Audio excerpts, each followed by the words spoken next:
What's up, you absurd junkies? I'm your host among hosts, Cole Adam Davis. Welcome back to another episode of Absurd Curiosity Podcast. For our returning listeners, thank you so much for coming back. We enjoy having you here.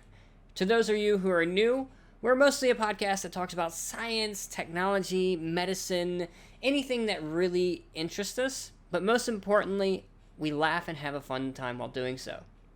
This podcast is truly amazing. We did have technical issues during it. We originally planned to have John sit out in front of his new AI-driven Submarine, which is totally badass and cool. But due to technical issues, we had to move it last minute to the office. And even there, although the internet connection was still, we could do the podcast, it still had its issues as the storm was rolling through.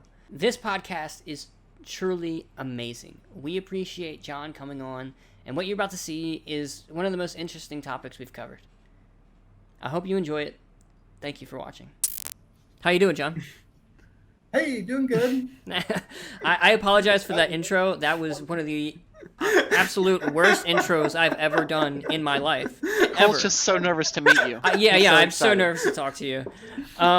So, Steven, you want to tell them about our absurd icebreakers? So, if things aren't awkward enough, we have a few questions that we deem as icebreakers, and these aren't very closely related to the podcast itself and what we're going to talk about, but ways to lighten up the mood, get a chance to know you better.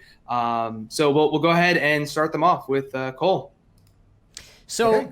I wanted to ask, what was the inspiration for the chair? Like, why did you send a chair to space? Or upper The atmosphere? chair, I know exactly the answer to that question. The customer's check cleared. That's the best answer. It was for, they said they want to fly a chair, a full-size chair. It's not a mock-up or anything. Uh-huh. And they wanted to send it to 100,000 feet and get hours of video and put it into a commercial. And they thought it would sell big screen TVs like crazy. Did it? And we said, okay, but the check cleared, so we did it.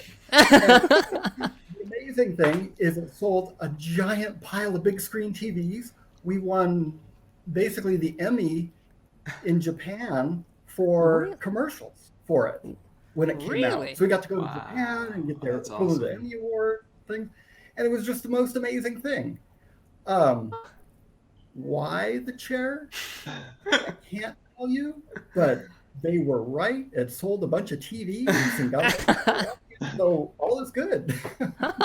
So what were you in your past life? Oh, is this that's the chair. Oh, you that's got it. cool. That's awesome. That's That is super cool. awesome.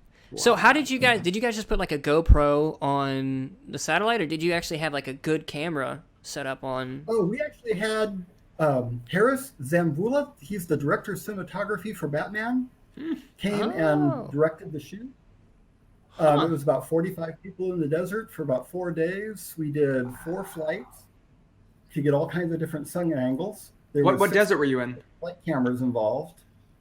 And they were all high-end Toshiba because it was, Toshiba, they should Toshiba. naturally do it, yeah. so they provided all the studio quality cameras to do the shoot.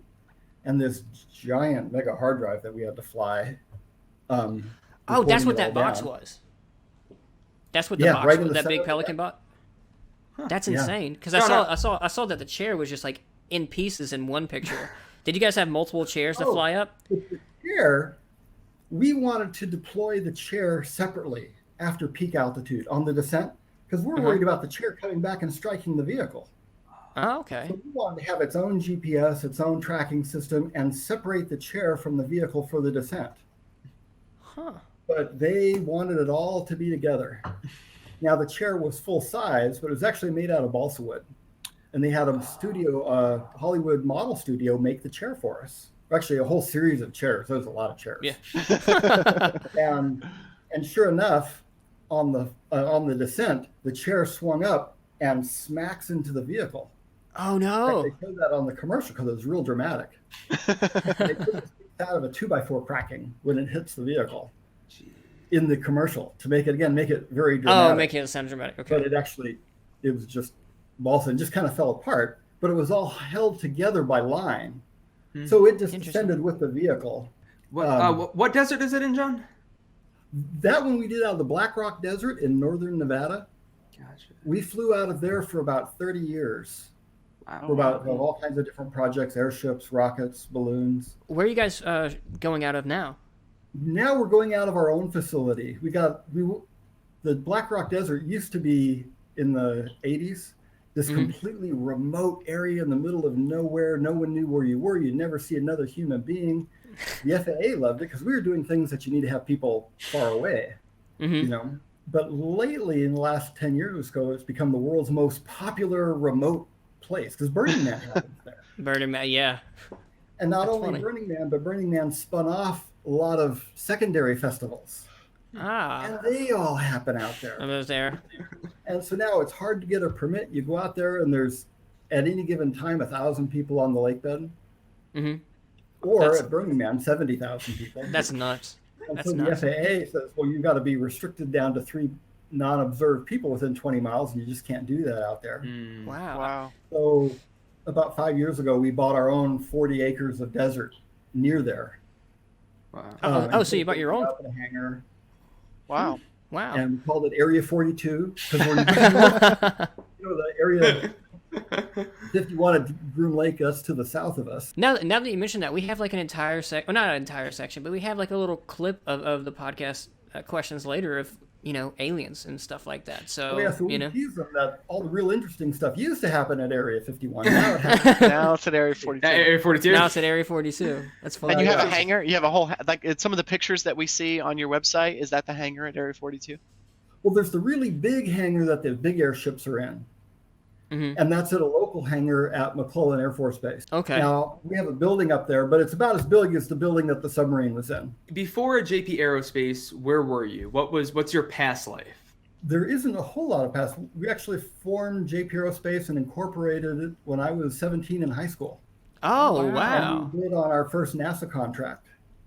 At 17? Win, but we got through the down select. Out of the about 5,000 people competed, and we got down to Lockheed, General Dynamics, and us.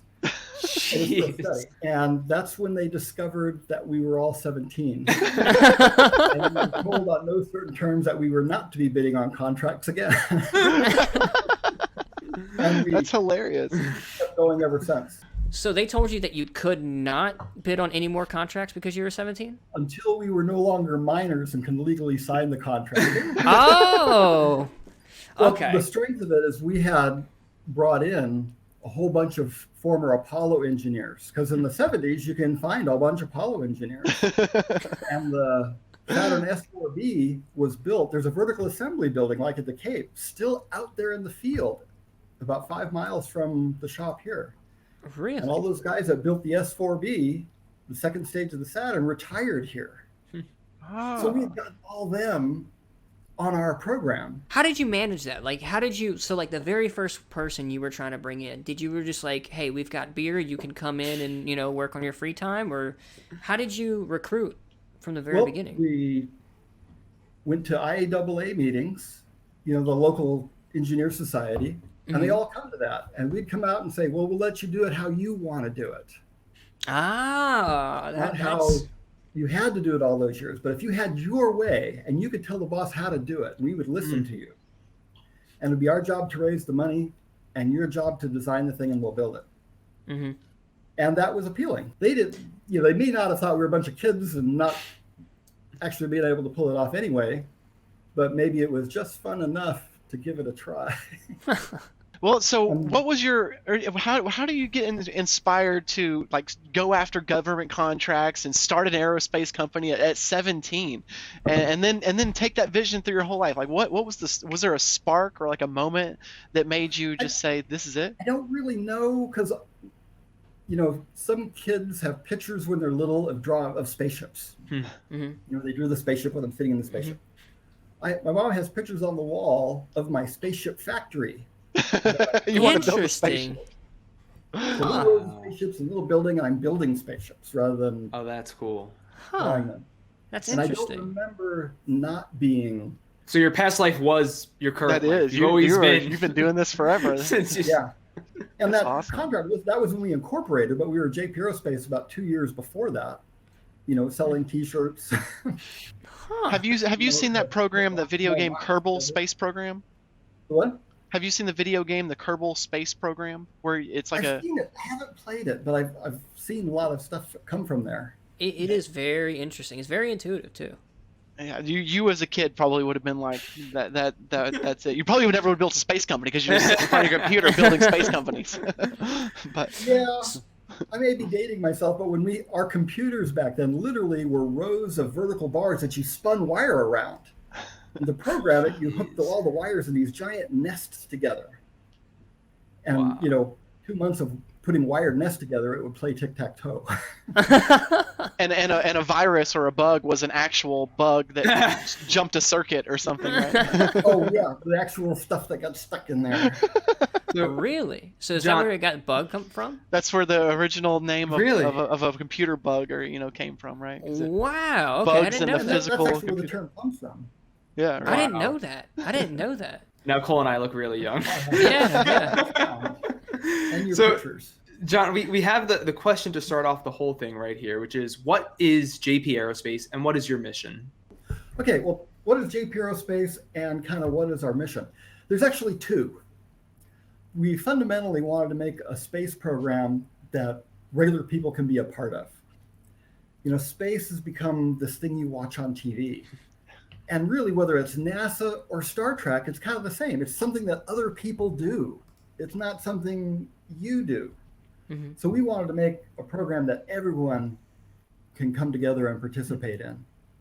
Now, in the early days, the pre-Challenger, we looked like a regular aerospace startup. We had put on the suits, we spent years raising funding, had the venture capitalists, supporting the program when we were doing the EOHIPAS class satellites. And then Challenger happened. And literally, I got a call from the backers while the parts were falling, saying, we are out of here. Oh, We were wow. about 6 months before delivering our first satellite, the EOHIPAS class satellite, to Columbia for its first flight Wow. Wow. with the gas can program. And literally, it kind of was all over. The money was gone. The aerospace industry was kind of on this giant hold. Huh. But a weird thing happened. We literally stopped paying everybody, but nobody went home. Nobody left. Oh, Next thing, wow. everybody was still there. Wow. He says, well, we'll just keep going. And so we became this quasi half paid staff, half volunteer organization. And we discovered we had 10 times more fun than we did before. We were more creative than we were before. We started looking at other fundraising because after 10 years of putting on the suit and going to venture capitalists, I couldn't face doing that again. Just Wow. like, no way. I was done. So we started doing some defense contracts. We did a lot of AFRL, Air Force Research Lab contracts. We started carrying commercial payloads. Mm-hmm. And we never looked back. The other half of the whole thing, of what we're really doing here with all our space stuff, is this completely out to lunch, crazy, over the top idea of another way to get to space. 10 years ago, everybody and his brother was coming out of the woodwork with crazy ideas to get to space. There were space elevator guys. Yeah. There was the sling guys that spun things up and flings up. There was the guys with the high That was an idea. track that was going to shoot things up a mountain into space. There were 3 of the big gun companies that had these half-mile long rifles that were going to fire into space. Sadly, I think I'm the only madman left with my crazy idea to get to space. And that is the Airship to Orbit program. Now, when I first put out Airship to Orbit, everybody goes, oh, airships can't get to orbit. But if you think about it as air launch, there's been a lot of air launch going to space. There's the Pegasus rocket, which is dropped from an aircraft and flies satellite to orbit, and that's been operational for about 20 years now. Mm-hmm. And then you have like Virgin Galactic that's working on space tourism, and Virgin Orbit, they just launched a satellite just a couple weeks ago, with air launch. All these guys are doing this wimpy 50,000 foot air launch I want to do air launch from 300,000 feet. Oh, wow. Wow. The idea is the higher you go, the smaller your rocket has to be. And what if you do it from 300,000 feet? Well, this is kind of a crazy idea. There's all kinds of difficult, challenging things. Balloons, everyone thinks, well, 100,000 feet. Well, balloons have gone to 200,000 feet now on occasion, and regularly to 160,000 feet. But we want to do more than that and do an airship. Now, the highest airship that's ever flown used to be 70,000 feet. And that was to a multi-million-dollar Army program, the High Sentinel. Until we blew the doors off it about 10 years ago and flew one of our airships to 95,000 feet, which is still to this day the highest airship ever flown. Wow. And instead of a multi-million-dollar program, that airship set us back $30,000. So it was an expensive one for us. But getting it above the atmosphere and then slowly accelerating over a long period of time to orbit velocity once you're above most of the drag. Huh. So have you gotten satellites into orbit using the airships? Oh no, we're working on it though. The engine required is a totally new technology. We're got 160 firings of the engine so far. Wow. We estimate we have about 200 firings to go before it's ready for prime time.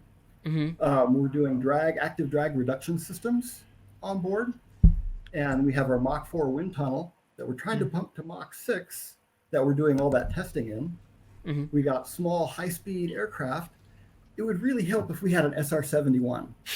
Oh, yeah. And, why don't you just call NASA? The Air Force, and they won't give us one. We might know a guy. We'll try to help you out. So if you know somebody, we have to build our own hypersonic aircraft to meet that research need. But how do you do that? Ours is smaller.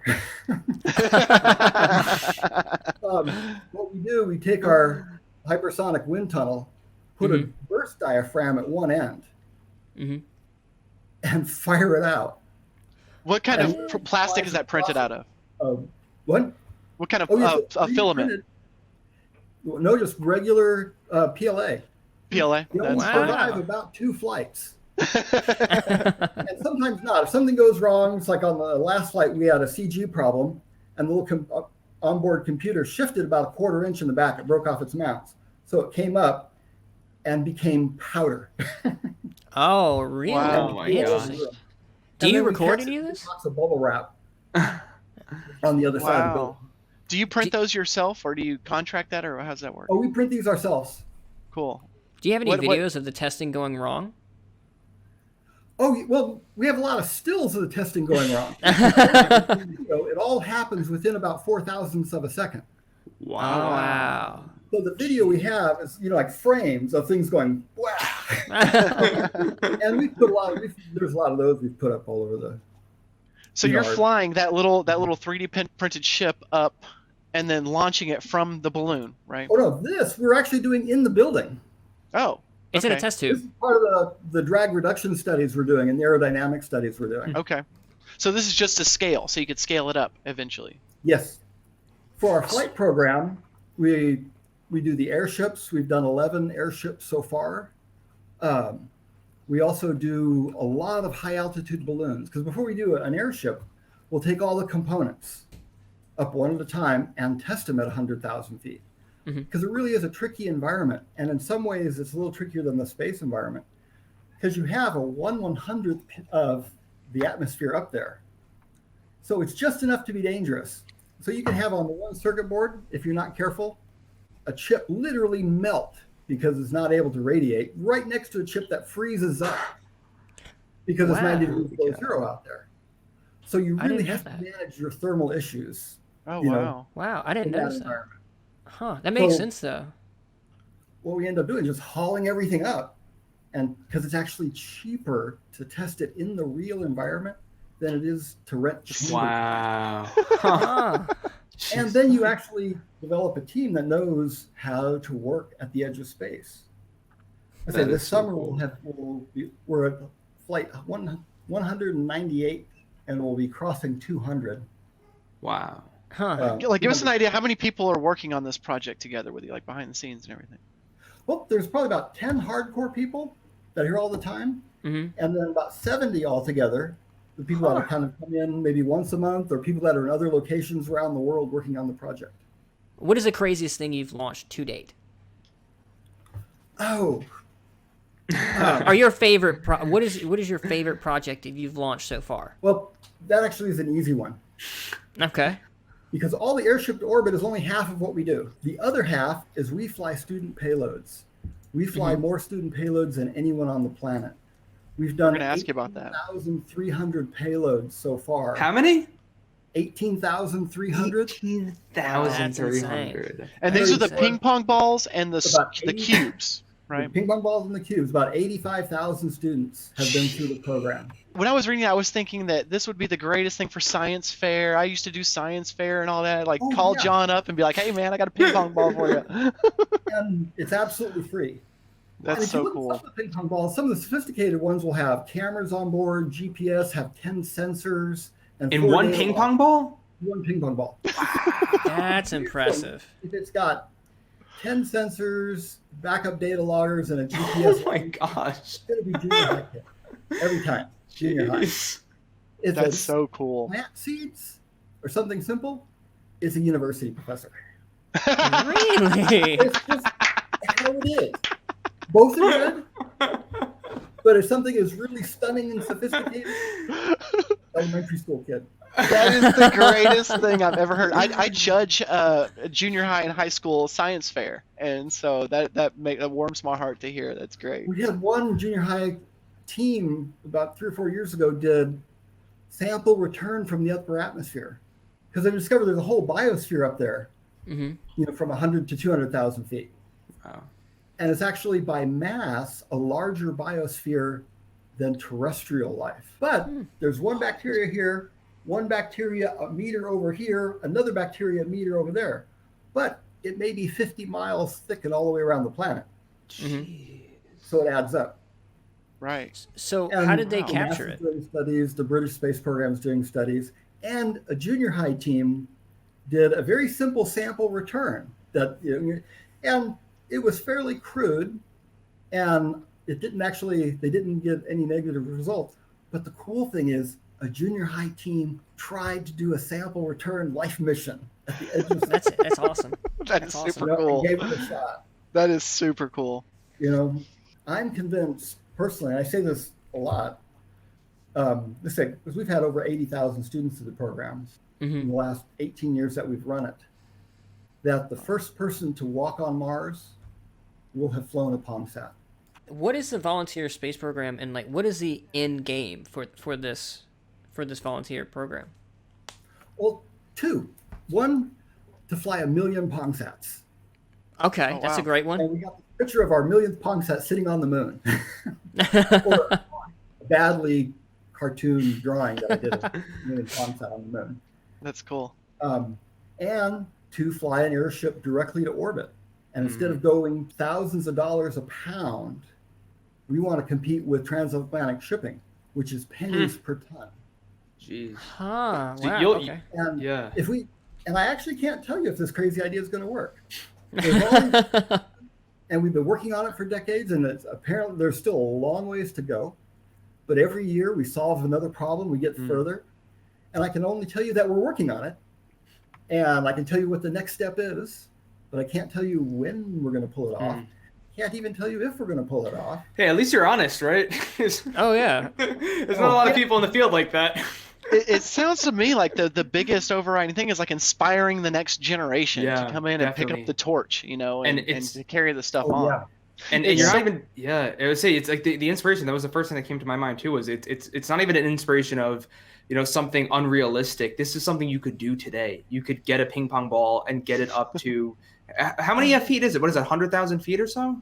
100,000 feet. Sometimes we're at 95. Sometimes we're at 110. Wow. Wow. So You're actually in the space environment. You don't get the 0G.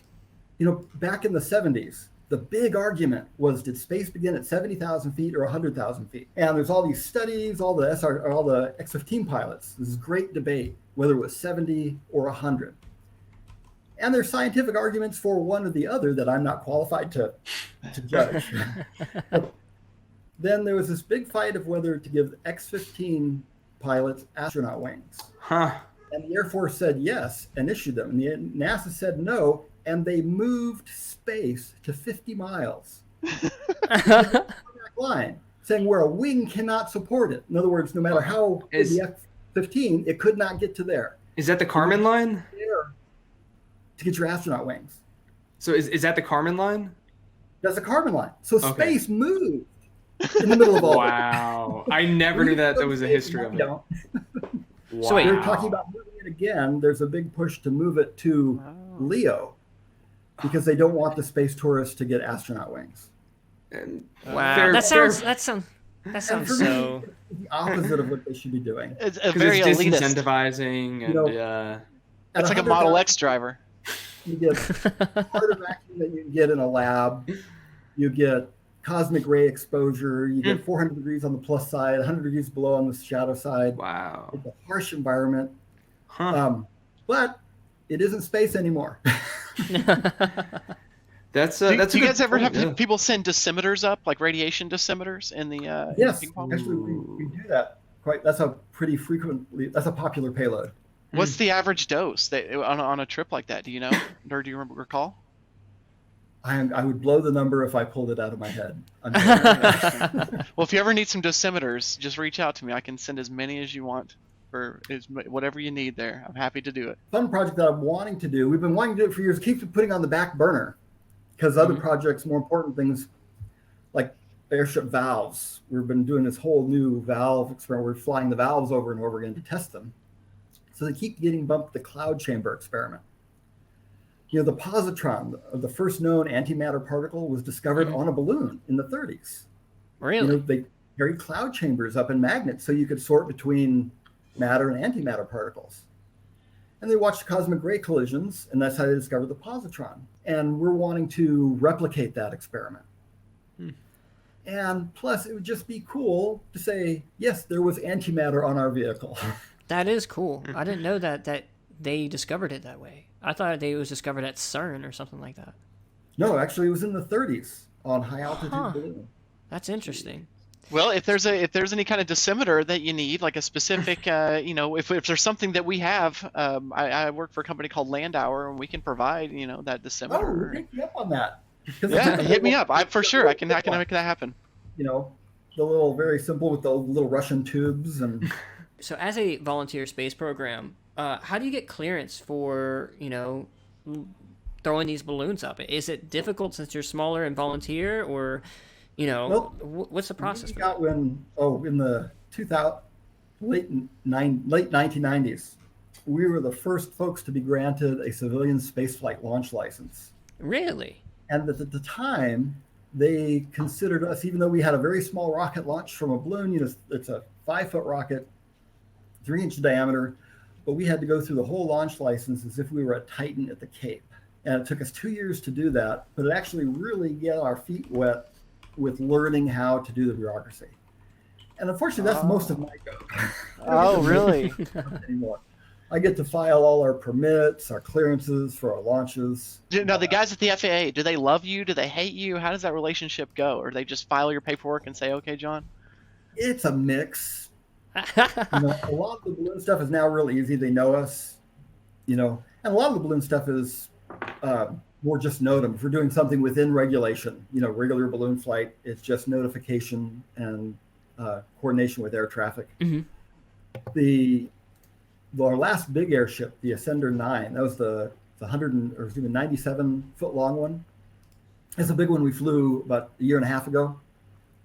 That one took 2 years because it was the first type certified airship in the U.S. to get a unmanned certification. Wow. It was the first unmanned type certified airship. Wow. And since we were the trial of that, they'd never done that before. It was this huge 2-year-long process, to get the N numbers and to get clearance for its first flight. So you have like the best of all possible worlds, and everything goes to what you're doing. But like, what are those big barriers or roadblocks that you see right now? What's holding you back?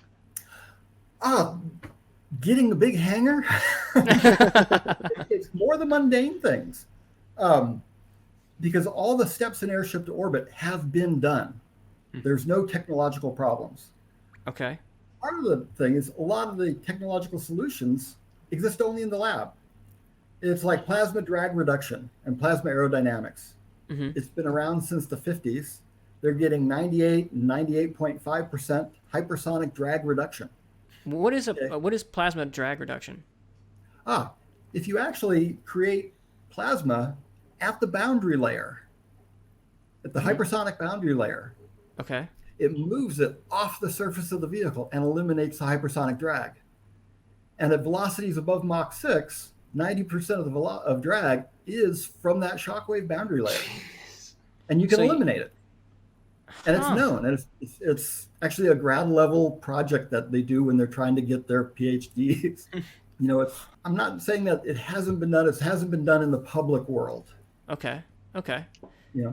So how does that apply to getting the airship to orbit? Because even at 300,000 feet, the drag at Mach 10 is still too high. Okay. Wow. So it reduces the drag at Mach 6? Drag reduction to make this work. I don't need the 90% drag reduction. But there's a difference between the U.S. National Lab making this work and JP making it work. Yeah. Those are the real challenges. It's like getting a hangar that I can afford built out in the desert. That seems like not a big technological thing, but it's $300,000. Yeah. You know how many pieces you have to sell? Just YOLO on some AMC call options, and you'll get it. By next week probably. Oh yeah. And we've done, and right now, we do about 4 TV commercials. We'll segue into how it's all paid for. That's a big part of it. You say about 4 TV commercials a year, and that pays for all the missions and it pays for all the Pong sets because we don't charge anything for Pong sets. It's a totally free program. Yeah, that's awesome. That's really cool. It's about $20,000. You think about it. It costs you $20,000 a year to run the program. Of one mission. One mission costs $20,000. And we do 6 of those a year. 6 of those a year. Wow. Think about it. You have a ping pong ball. Goes in a box. The box is $2. Okay. Shipping the box is $4. We send $4 worth of materials inside. They get a certificate that costs us $1. They get a DVD, and they get a little data sheet. So the whole thing is about anywhere from $14 to $20. Okay. Wow. And we'll have 1,000 to 2,000 Pong sets on the mission. Wow. So it's so not the mission cost. The mission cost is nothing compared to the logistics. The operational side, the shipping and logistics and all that. You have to buy helium. That's getting expensive now. Yeah. Pay for hotels for the team in the desert, that kind of thing. We haven't been able to do any of this last year because of COVID. Yeah. Oh, yeah. Everybody's waiting. All television production out. So we're back to the early days. Hats, T-shirts. Do stuff like that. On the website, that kind of thing. Can you use hydrogen instead of helium? Or different gases? That actually comes up quite a bit. And weirdly, I argue we use helium because it is a fraction of the cost of using hydrogen. Really?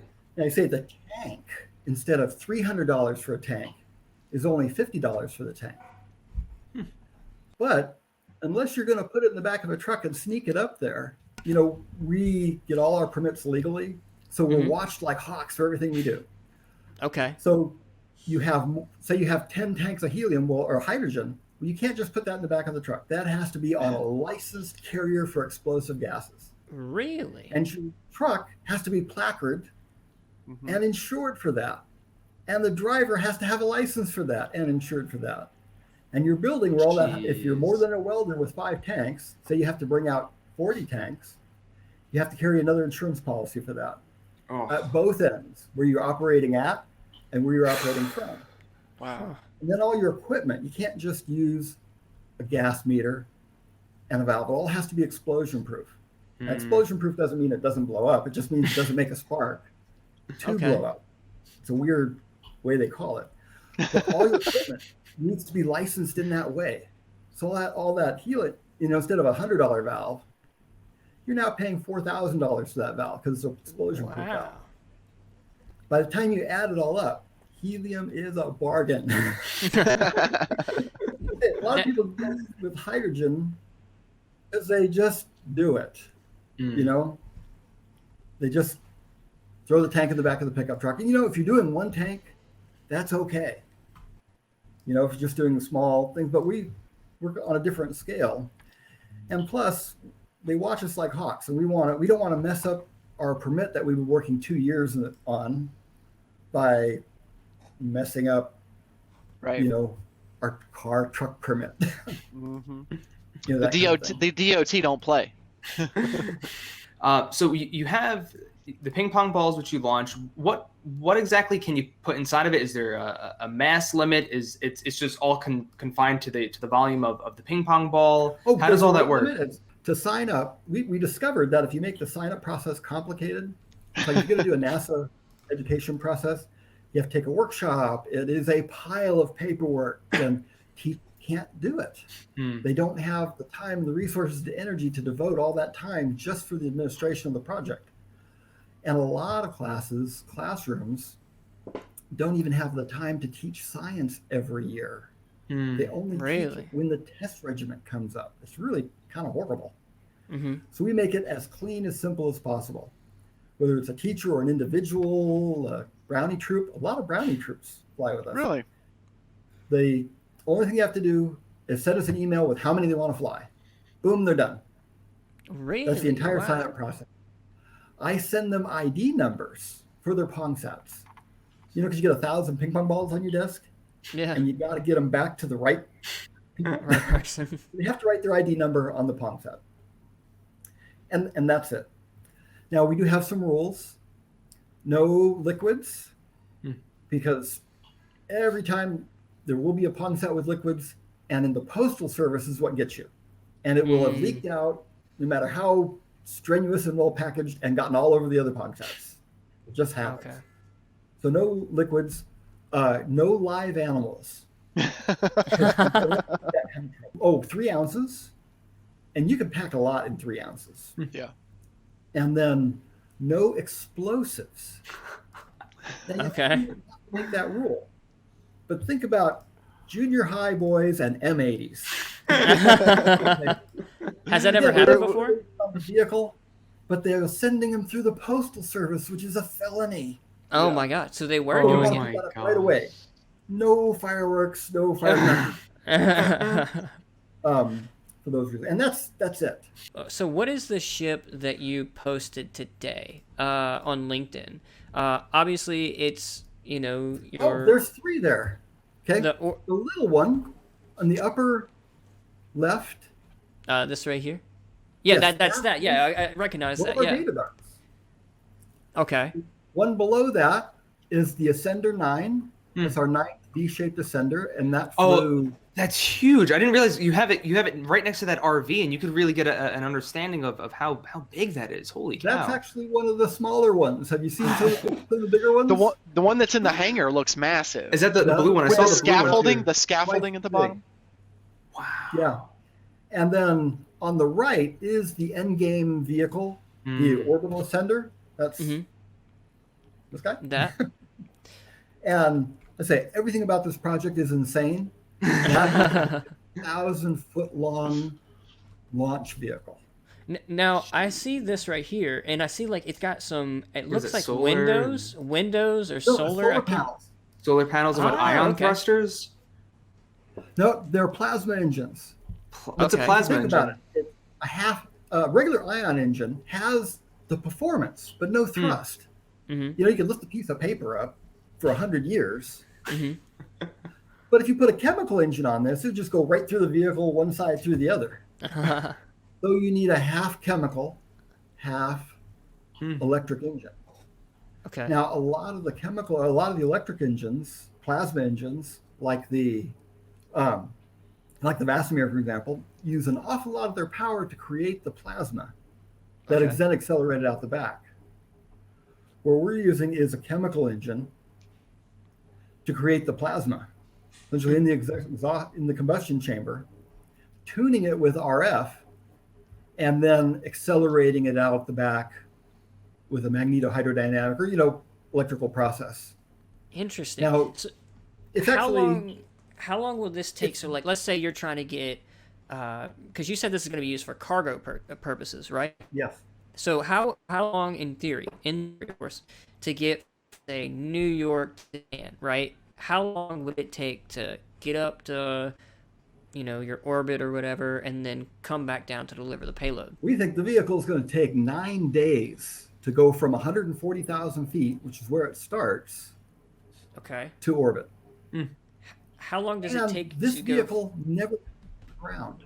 It never touches the ground. So is this a manned vehicle, or what is? It is. Okay. What are they doing this whole time that they're in this airship going to orbit? Well, that's when the program goes from crazy to completely over the top. The idea of putting your spaceport on the ground, to me, is like putting your seaport in Kansas. Pick your ship up, haul it over to the ocean, drop it in, and then send it off. We want to put our spaceport at the edge of space at 140,000 feet. So it's going to stay there at 140,000 feet? So a different vehicle made out of the same components. Instead of 2 arms, what if you put 5 arms on it and made it a platform? Kind of like that. Interesting. And a platform that you parked at 140,000 feet. And that's your spaceport. Interesting. So and you use balloons to get to that. The what? You use balloons to get to the spaceport. You use fatter airships that don't need the low drag that go from the ground. So we call these our stage 1 airships that go from the ground to the ascender, and they're optimized for that, or to the station. We call our dark sky station. Interesting. The biggest station so far is 70 feet in diameter, held aloft by 10 balloons. And the new station that will be flying, that was supposed to fly this year, but with COVID, everything's backed up, so it may be next year, is only about 50 feet in diameter, but it has the integrated arms. It's not a truss with balloons hanging on it, but it looks like an ascender arms, just 5 of them. Interesting. So what's life like on the space station? Are we talking like closer to the ISS or closer to Babylon 5? Closer to ISS. Actually, it's like living in 2 Winnebagos. Because you have gravity. We still have gravity. Mm-hmm. You have gravity. You're floating at 140,000 feet. It looks like you're in space, but you have a 1G toilet. And the solar panels are enough to cycle the vehicle and keep it powered to keep that persistently in space right there at the edge. Yeah. Now the dark sky station, what we call our station, the long duration ballooning is kind of the holy grail of NASA, to try to get a balloon that stays up more than 100 days. Okay. And they've spent billions and decades on it, and it'll never come down. So it sounds like it's madness, but it's 2 different approaches. They're trying to make the invincible material. It's 7 layers. Material science on that long duration balloon is brilliant and stunning. Mm-hmm. And I don't want to do it. I want to have a giant inefficient thing where I change out the balloons every 30 days. Okay. So I change it from an advanced material science problem into a maintenance problem. Now, is that more cost effective for you to just do it that way? Well, if they had the magic balloon, but if NASA spends 10 years and the most brilliant balloonists on the planet working on it, and they haven't figured it out, there is no way I'm going to do it. However, I can swap a balloon in flight. Do what you know. And continue going, and I've done that. Okay. And we've made that work. In regards to material sciences too, have you spent time on something like carbon nanotubes, or are you working with carbon fiber? So for the vehicles themselves, what else are you using for support? We have some, if you look at some of our truss work, some of our guys will hold up a giant 100-foot long truss. That's a component of the airship. Seen that. And it weighs only 19 pounds. That's insane. Wow. What is that made out of? 500 or 600 pounds of load. Just aluminum, right? Is No, it aluminum carbon or fiber. carbon fiber? Oh, that's carbon fiber. Yeah. Now, do you make all your carbon And fiber we do our in-house? own tooling here. We do our own carbon fiber work. Oh, and Wow. we started to do less and less our own carbon fiber work and buying more off the shelf because the off the shelf stuff is starting to get so good. Really? I'd rather not make it myself. Right. If it's cheaper to buy it, and you don't have to make it. So, using your method, what's needed to get a satellite to the KARMAN line, which is regarded, currently right now as the edge of space? Or Well, one of our early vehicles, because this is a baby step program. We've had wing vehicles now at 70,000 feet. We've had our airships to 95,000 feet. We're doing the magnetohydrodynamic engine firings. It's just step by step, little by little. So our first airship, well, we've done 11 so far, but we won't be jumping right to the orbital vehicle. Before that will be the suborbital vehicle, a vehicle that just goes from the station up to the 50-mile mark, and then back down. Just a suborbital ballistic vehicle. That'll be much earlier in the game than the orbital vehicle. And that's actually what this one is. And we call this our transatmospheric ascender. Because it does not go to orbit. It doesn't reach orbital velocity. It just hits Mach 3. Oh, wow. Enough to take it to the 50-mile mark and back down to station. What are the balloons made out of on there? So if you're hitting Mach 3, even though the atmosphere is fairly thin at that point, you have to be using some type of decent material, right? What they call our high racks are things that are balloons that hang below our balloon platforms. And they're also made out of carbon fiber tubes, foam core, nylon, fins, and those fall at Mach 1 on descent. And they're literally made out of foam. They're taped together. They've got quick ties on them. You're at 100, and it sounds great. They go supersonic, go Mach 1. But really at 100,000 feet, or about 90,000 feet on the way down when they break Mach 1, you've really pulled the teeth out of supersonic flight.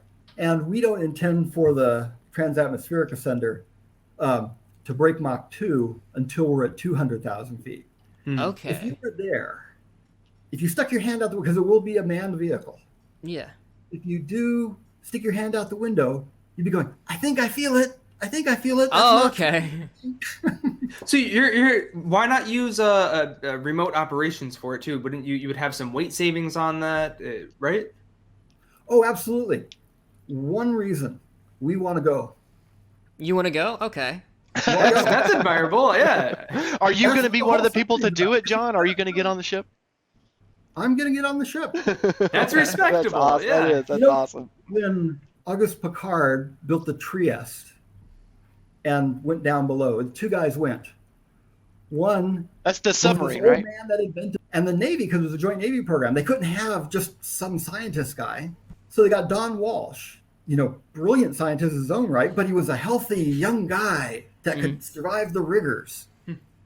And he went down with the really old guy, Piccard. They both did just fine. There's this notion that the astronaut has to be this Superman.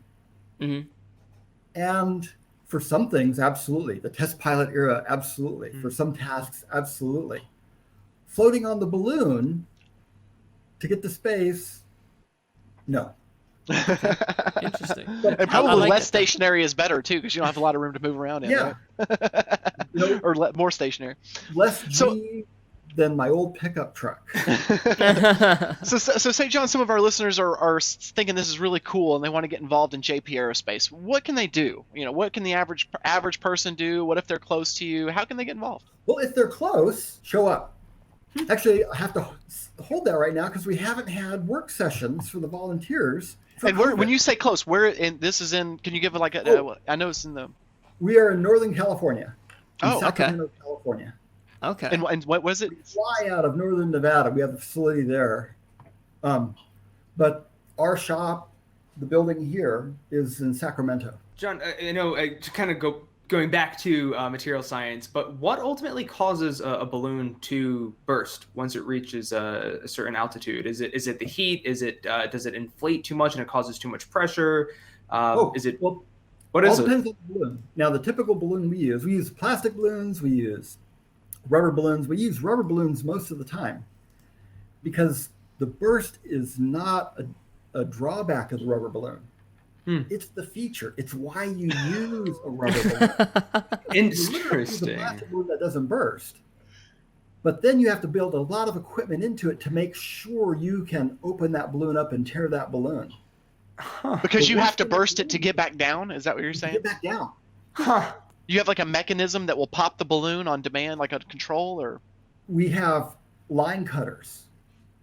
So on all of our vehicles runs 2 line cutters. One that we command. We send up a command to cut the balloon away. And the second one is just on time, so that the balloon cannot, no matter the highest wind conditions expected, leave our flight range. You use like radio communication to trigger? The one that we control. The other one is on board. Interesting. And it's a totally separate independent system. It doesn't talk to any other systems. It just sits Fail-safe. there counting time from launch. Like the fail safe, right? How many? Yeah. How long But if is both on? of those fail, you make sure you set the amount of gas and the weight and the pressure of the day so that the balloon will burst when you expect it to. And Okay. if you're doing good, within 100 feet, it will burst and you won't have to use either system. Okay. And once it bursts, it makes its descent, and then you just have GPS to go find it? Yeah, we do 2 telemetry independent GPS systems. So we got 2 different telemetry systems coming down. Okay. And both have GPS on them. We carry a beacon that runs for 2 months that we can direction find on, that we're tracking during the whole flight. And then we're having a satellite uplink. This is 2 months? This is a 2-month thing? The beacon is 2 months, yes. Okay, but not actual balloon. Oh, no, we usually get it the next day. Okay, I was going to say, from But we ground want to that ground, beacon you're to the run next day. for 2 months. Say it goes in this canyon in the groove and we can't get at it. You know, we know the Oh, GPS you still have thing. that time. You still have to get it, Still though. have that time. You still have the Even time if to it's a fight. canyon What if it high, goes on you- private property? Everybody's been like, yeah, go ahead and get it. 2 months. What if it lands on private property, John? You have any trouble like with a guy On with the his satellite rifle? uplink, it's a commercial service, so it emails us where it is after landing. Can you hear me? Yes, we can hear you. Yes, we can hear you. Can you hear Well, us? if we say yes, you can't hear us. What is that? This is kind of our claim to fame. The Air Force spent 2 decades and over $1 billion trying to develop the high altitude propeller, announced Okay. it couldn't work and shut the program down. This is our high altitude propeller that we've now flown to 95,000 feet and verified that it's working. Then we flew it a couple of times on test vehicles and verified that it's working. Wow. What does that do? That just It's spins? about That 14 just. ounces. And you can do things that they say are impossible. Interesting. So Is that sitting on a rotating like arm or so? Is it just spinning? Nope, this is just one blade. There's 2 blades, just like on a regular on an electric motor. Mhm. Now, And was this We typically created? fly them in pairs, 2 engines. So what was And- difficult for them to do to announce it as dead, like how high altitude propellers? Like, why did they announce that, or why did they say it Well- was bust? We kept it a big secret for decades. Now other people have figured it out, so we could tell people.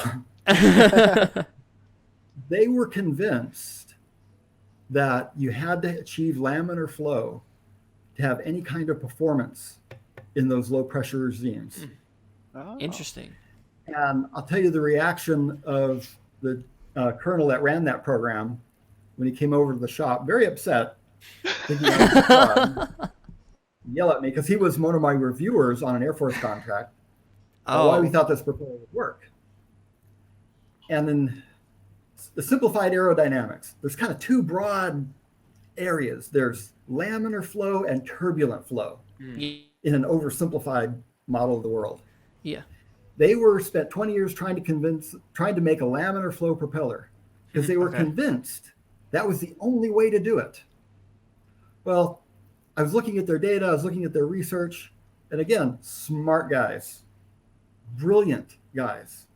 And if they couldn't make it work, I'm not going down that path. I'm not this guy. Make it work. So I made a turbulent flow propeller Mm-hmm. So I took the best 4-digit NASA airfoil from their own tables that worked at those pressure levels, matched the sweep, the rollout, and everything of their high altitude propeller, but with all the changes for a turbulent flow blade. Okay. And when he saw it, his reaction, his first was, "This will never work. This will never get laminar flow." I said, "It's not. It's a turbulent flow propeller." And his jaw kind of dropped for a moment because he saw the video of it moving the airship around, and he goes, "But it's not going to work very good." And I said, "Yes, but not work very good is better than not work at all." Right. Yeah, that's a good. It that's works a good point. just as good as And then he said, when they finally figure out turbulent flow propeller, they're going to clean my clock. Or I mean, when they finally figure out laminar flow propeller, they're going to beat my propeller. Okay. And they're absolutely right. Right. Until then, though. Until then, What is that made out of? Is that That's plastic? super cool. Is that carbon fiber? What is that? What's the material? we What's that do made all out the of? molding ourselves. It's like foam It's injected? carbon fiber. That's carbon fiber. Oh, We do all the wow. molding, the tubing, the vacuuming. It's hollow. Wow. It's got 2 foam ribs. There's a rib there and a rib there. It's 14 ounces, so it's very light. Looks very light. It's got a Kevlar stem. There's Kevlar here and a little bit of Kevlar here at the tip. It's got a 3% washout, so that's And is that just hooked to like a motor? Is that just turning neutral. in the air, or John, or is that wafting back and forth, or is that rotating? That's What's it doing? Rotating? Oh, how's it working? Yeah.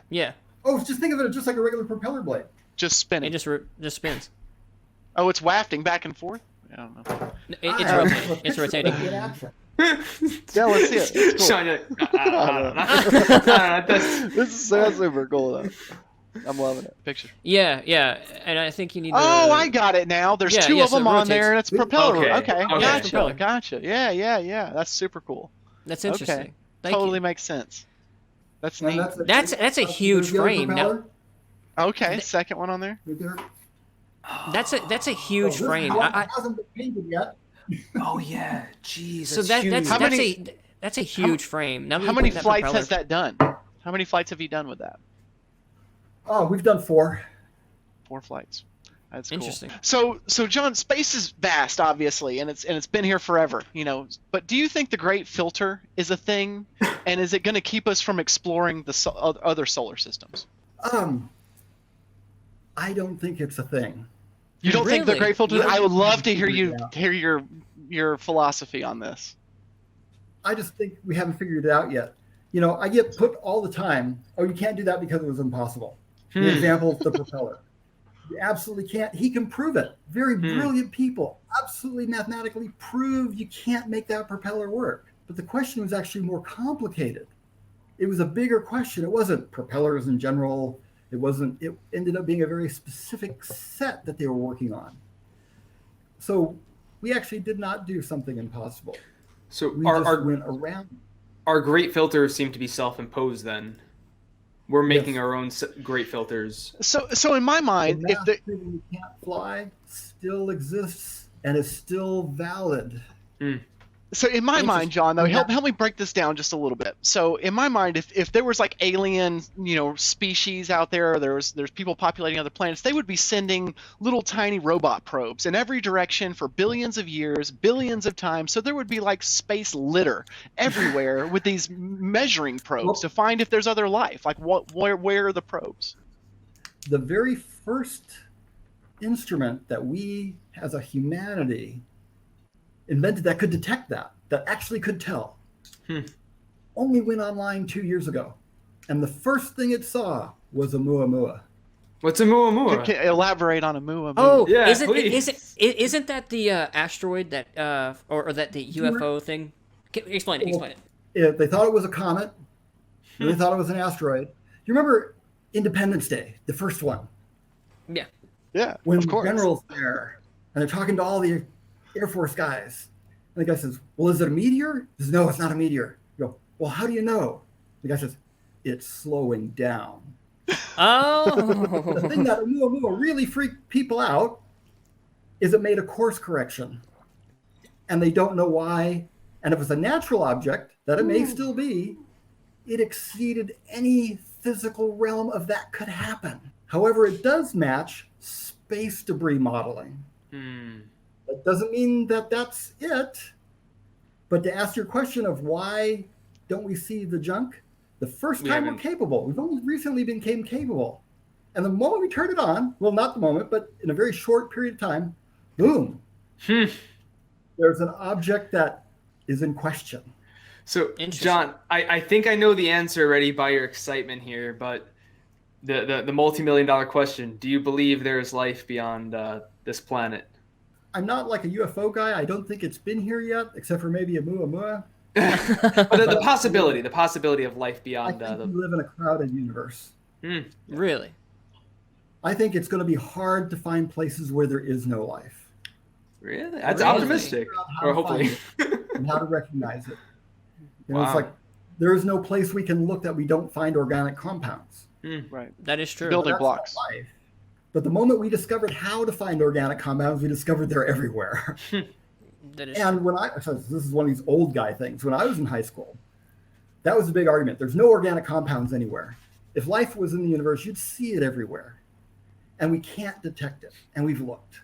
And that was the argument against it. Well, all of a sudden, suddenly, now that I'm an adult, there's organic compounds everywhere. There is. You had to change the narrative, saying that would indicate life. No, that doesn't indicate life.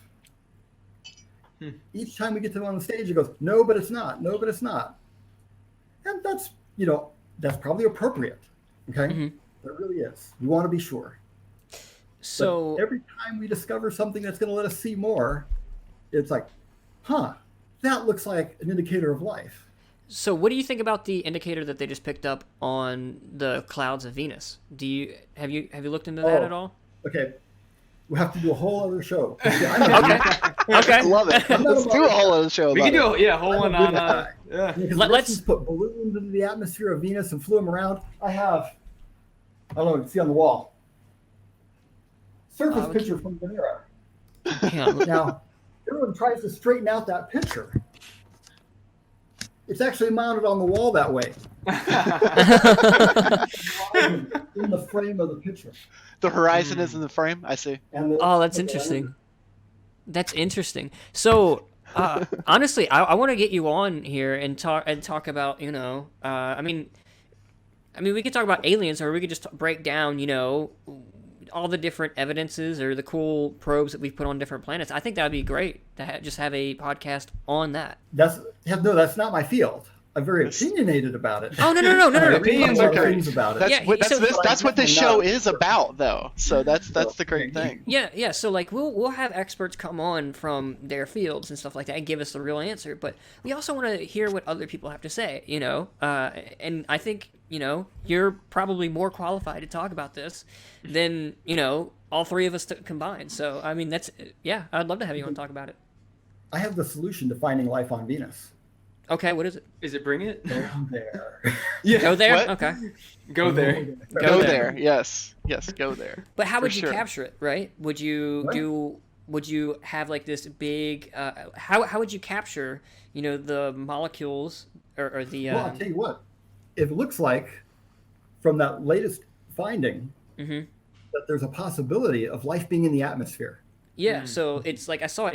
It dies, circulates up, comes back down. So how would you, if you were going to build? Oh no, I wouldn't do it. I would call my junior high team that did the concept because they know how to do it and they have experience. They did a which means they're the guys that know what to do wrong, what to do right.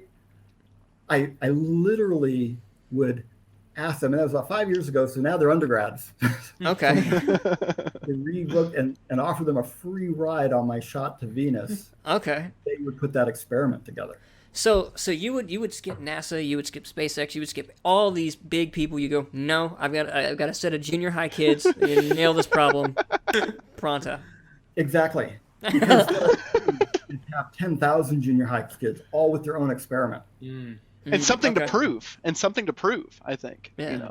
Yeah. through all your flight time with your cameras up there, have you guys come up on like any objects in the atmosphere and you're like, what is that? Or, or did you ever think like, oh, that's aliens? Ever? Actual evidence. Yeah, actual evidence. It's a delicate question. Gotcha. So, is on the topic. on the top. You said you have secrets to keep? No, I have permits I have to keep. Yeah, permits you have to keep. Okay, all right. We fly in northern Nevada, Mm-hmm. where a lot of other people's research is done. So we have to be very careful. I see. Say, just as an out there example, and I can say this because they're just went out of business. The Google Loon project. The Google Loom? Loon. You know, the I didn't know Google's that. Alphabet's Loon project, their big balloon project. Are you talking about the one where they were trying to get the to use it for internet satellites, like Yes. like to give internet? Okay. They're only about 50 miles north of us, their launch facility. Okay. In fact, they're almost exactly due north 50 miles. Mhm. And they landed, they had a failure and they landed maybe a quarter mile off our property. And we put a call over to them, inviting them over for coffee or something. But they've just they just ended the program. Yeah. Plug. Went to the Google graveyard. Yeah. But the example I give is, what if we accidentally took a picture of them and their proprietary technology? Mm-hmm. Well, we would never want to show that Right. or put that out there because one, out of professional respect, and two, they would object to our permit the next time. Right. Mm-hmm. Right. So have you Not ever worth ran into an issue where you're like, oh, we're filming, but somebody's technology is in our view? Have you ever ran into that, or is it always coordinated to where that never happens? We try to always coordinate that, and hopefully it'll just not be an issue. Okay, so here's another alien question. I swear to God, I'm not crazy.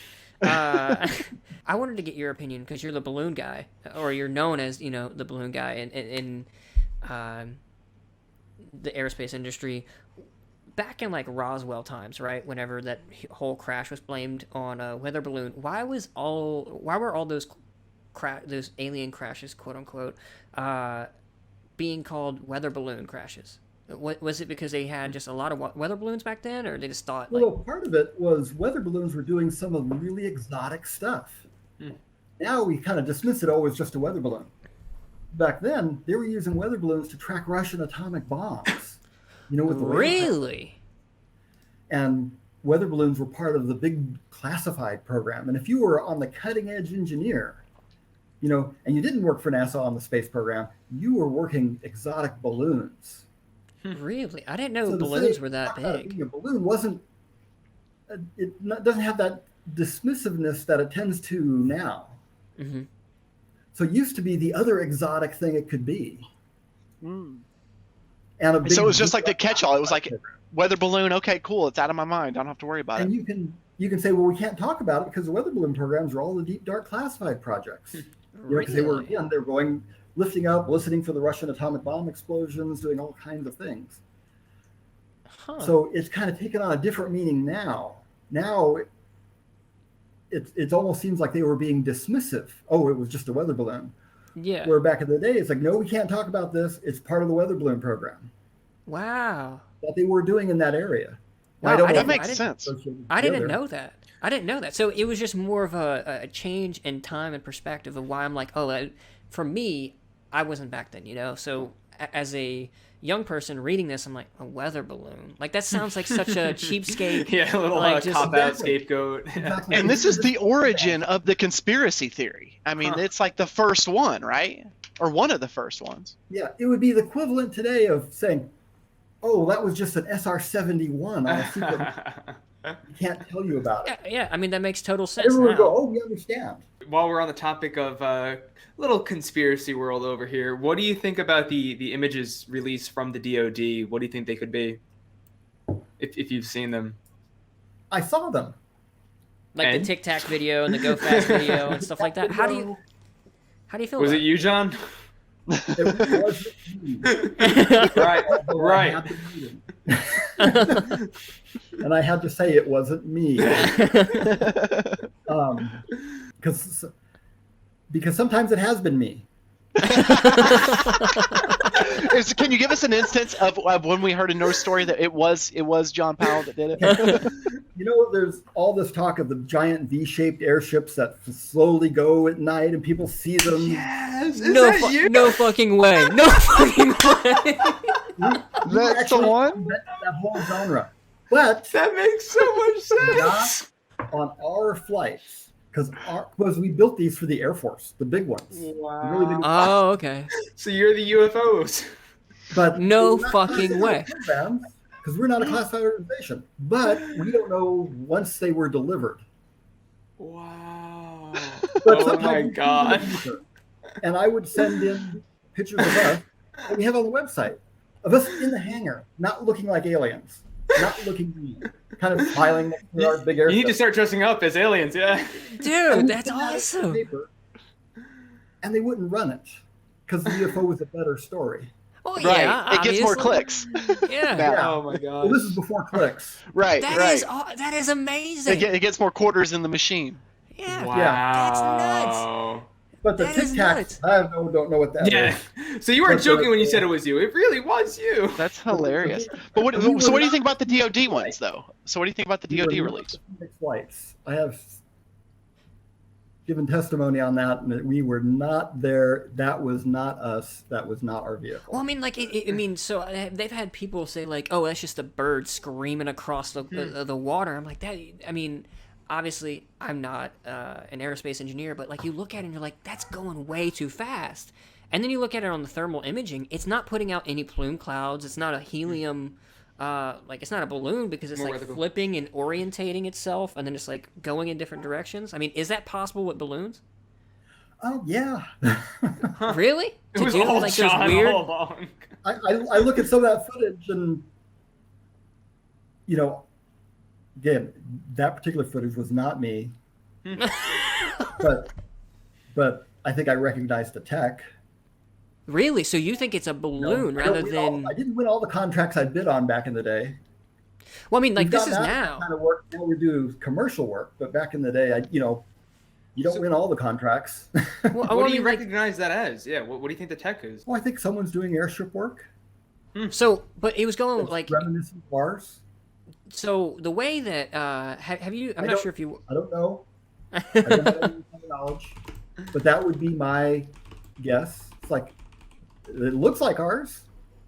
Ours really? can do those things, but it was not ours. The TikTok or not TikTok, Tic Tac. Tic Tac, yeah. Tic Tac. I'm not sure if you could see it right here. I might have to pull it up. Oh, I know that footage. Yeah. Yeah, where it's like just rolling and it's going pretty fast too. I didn't think balloons could go that fast. Well, no, the TikTok is not what I mean by the recognizable stuff. Okay. I don't know what that is. So what were you talking about the recognizable stuff? I mean, obviously the V big shape. V's, yeah. The big V shape. Like the Phoenix lights and things along The Phoenix lights, that's what I was going to say. Yeah, yeah what we're talking about is the Tic Tac. And we actually put a press release out saying, hey, that was us. That was John Powell. Wow. But it doesn't get us anywhere. That's it doesn't get I don't know what that is. So you guys, all your listeners out there, you guys hear it here. The Phoenix lights were John Powell and his balloons in the desert. You heard it here first. That is hilarious. So the big thing is that if that was another company that did that flight, which means they would have lost control of the vehicle and flew it over a population center. And the stuff would have hit the fan like you would not believe. So John, can you hear us now? What would your method of launch? Would your method of launch be easier or more difficult on another planet, specifically for Mars or a much thinner atmosphere than Earth, less gravity? Oh, you're back. Because there we go. Yeah, hey, John, can you hear us now? Can you hear us? Can you hear us? Can you hear us? Can you hear me? We can hear you. Can we hear? Yeah. Well, I just kind of wanted to wrap up. This is a completely crazy idea that we're working on. Go ahead.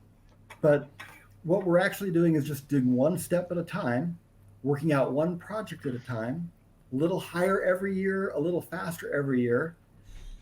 And we may come up with finding a roadblock. that we can't fix. Or we may go all the way. Or say we only go halfway. Say it only half works. So we only get to Mach 10 at 300,000 feet.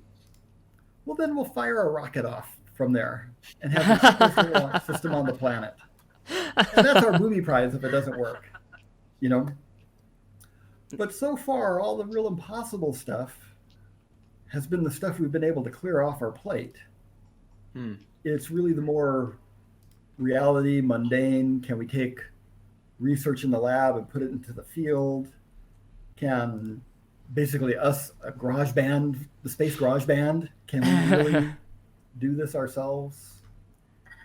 You know, build cruise systems. You know, we're learning how to build cruise systems with the submarine. That's the whole point of the submarine. You know, we're building life support systems and human integration into the vehicle and getting ahead of that process. Can we pull all these parts and pieces together to make it work? And that's an open question. So we just do what we do and put the pictures out there, and people either can cheer us on or laugh hysterically, but I think we're entertaining. John, it sounds like that's where the submarine comes in too. Like, how long has someone spent in the submarine? The longest amount of time? The longest single life support system test was 3.5 hours. Wow. And we're gearing up for our 6-hour life support system test. That's actually been on hold for about 9 months now. Oh, wow. Because the life support system test takes a lot of people. We have people, the test pilot is all wired up for their breathing, their blood work. They're plugged in 6 ways from Sunday. There's people watching him. There's people watching all the systems. There's a fire marshal, in a sense, watching, because that's the largest dangerous onboard fire, running all these systems. So it's a real intense test. And we were wanted to do a 6-hour test before we do first dive, because sub is ready for first dive after we get that 6-hour test out of the way. But say with COVID, we don't want to have everybody in the building at once, especially if something very invasive like the life support system test. You know, you're kind of up close personal with a lot of folks. So that's kind of on hold, and we're working on the AI systems. There's no controls on board. You just Wow. I read that. How far along are you on these AI systems? What's the development look like? They're done. It's done. We're waiting to put her in the water. So basically, as far as like AI wise, you could, as the pilot inside the submarine, you could just go, I'm going to go here, and it will calculate to go to that route, or is that not what it's doing? Oh, right now it's motors ahead full rudder, left run quarter rudder, dive 2 meters, life support on, increase scrubber, decrease. It's all voice commands? It's all voice command. Really? Why would you do that versus, using buttons and stuff? Think about it. Accidents on the Alvin. If you look at the cockpit of the Alvin, very famous mini sub, there's about 300 switches there, and another 80 valves and knobs and things. Okay. It's very, and those guys are very trained really well to do that right. All the accidents they've had is when they haven't got it right. You know what all those connected to? They're not actually connected to the actuator. That switch isn't really connected to the motor or the ballast system. That switch is connected to the computer, which is really doing it. Okay. I argue is that massive switch array is not a good interface. Okay. Now, it's a lousy interface. Very hard to train on, very hard to get right, very easy to make mistakes on. Okay. Whereas a voice interface is a very easy interface. Intuitive. And then you layer on that a lot of catches. Like you say you want to do something. Just like a regular submarine, the captain says head full. The guy just doesn't increase the throttle.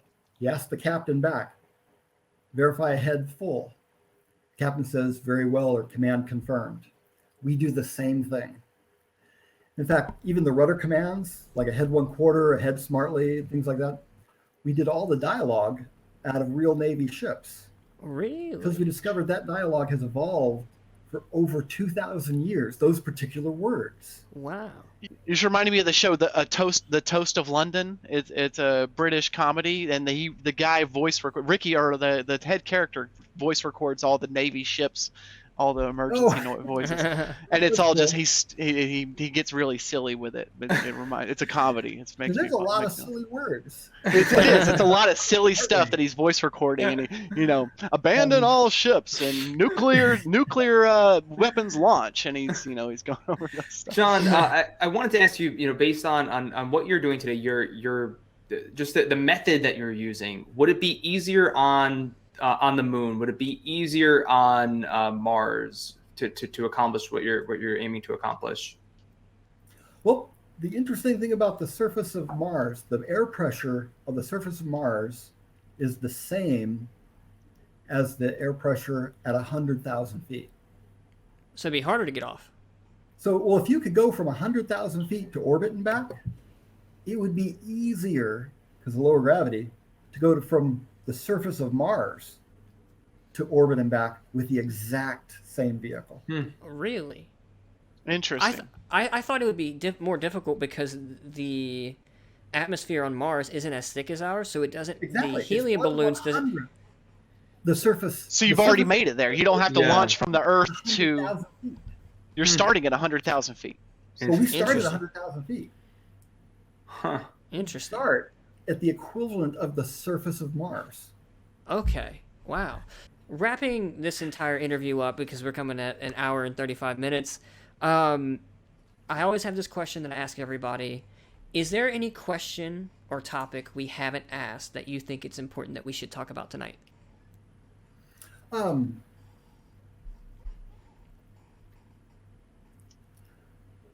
think we've covered quite a few things. The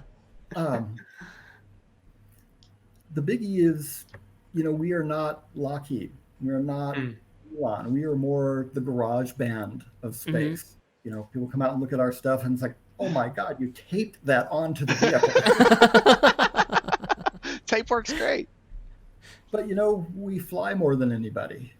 And we're accomplishing an awful lot by doing it in this kind of crazy way. And a lot of folks will dismiss us because of our crazy end goals. But it's almost like the general that comes and wants us to make something for them. They all say the exact same thing. And it's just kind of heart-rendering because they say it, they don't realize they're all saying the same thing. Because, John, you're nuts. But this thing that you made, can you make me one of those too? You're nuts, but I want one. Say I'm nuts. We're doing I think we're doing interesting stuff, and we'd like people to watch. Oh, pitch. Go to our store. We got books. Give us the pitch. Give us the final pitch. That's what we asked. Where do people go? How do they support you? If you go to jpaerospace.com, that's our website. And there's links there to Twitter, our store. We have a Patreon page. We have an Instagram. We have our Etsy store. All kinds of ways you can participate. But the best thing is we have 100 videos out there on our YouTube channel with going all the way back to, I think the earliest one is 1992. All shaky cam. Wow. Video of us putting stuff in the sky. Wow. And if people go there, and we're only 200 away from having 1,000 subscribers. Wow. And then Come on, we got to get that. I'll tweet that out after the show. They run advertising on your stuff anyway. It's just if you don't have 1,000 subscribers, they don't give you any money. They'll still give you revenue. Yep, that's where we're at. So we just need to get that last 200 subscribers. So tell them to go there if they want to help us. Watch one of our crazy videos of us crashing, of us flying, of whatever, and then subscribe. And then what we've been doing today and tomorrow, since we can't get all together, we've been doing engine work, and we've been doing plasma editing, where we take small engine cores out of acrylic so we can see what's inside and run the magnets on them and move the plasma up, move the plasma down. We're going to decreasing the temperature, all the editing of plasma. And this is one we just fired off a couple days ago. And if it looks like just a bunch of acrylic squares glued together, because it's a bunch of acrylic squares glued together, because it's cheap and it does the job. What we're It does the wanting job, yeah. tests. You mean That's cool. it's amazing to see what you guys are doing, especially like you're like, okay, we've got a budget of $300. We got to create a plasma test tube. Let's do it. And that's what you guys are doing. It's nuts. All this stuff we've been doing lately because we haven't been doing very many commercials, so things are a little tight. Mm-hmm. So, and we want to continue, and it's like, okay, we have to build this with what is in the building. That's smart. And off we go. That's smart. It's really inspiring. It is truly inspiring, and it's been amazing having you on. We definitely want to have you come on again for a second episode if you have the time. We know you're a busy guy. Yeah, let's do a crazy like conspiracy theory alien episode. Yeah, let's talk about aliens. Let's talk about what you think about it. Let's deep dive into this entire subject. I think it'd be great. All the government cover-ups you can think of. For a while, there were about 4 websites devoted to the fact that people assumed that I was an alien. Well, you had the UFOs. I'm not sure that you're not yet. I mean, John, you haven't convinced us that you're not an alien. Yeah, aliens are very nice. Aliens don't have that beautiful hair at this age. Right. They don't. Antenna. Yeah, that's what they do. That's what they do. So, John, it's been amazing to have you on. It's we can't wait to have you back. Hopefully, we can get you on again sometime soon. From us at Absurd Curiosity, thank you guys for watching. If you really love this conversation, we're going to be having more, especially with John soon. We have a Discord server with, a bunch of absurd junkies just like you, having a great time, talking about new ideas, all in the Discord channel. Please give us a check out our server. Thank you guys. It's been nice, John. Thanks, Bye. John. It's been great.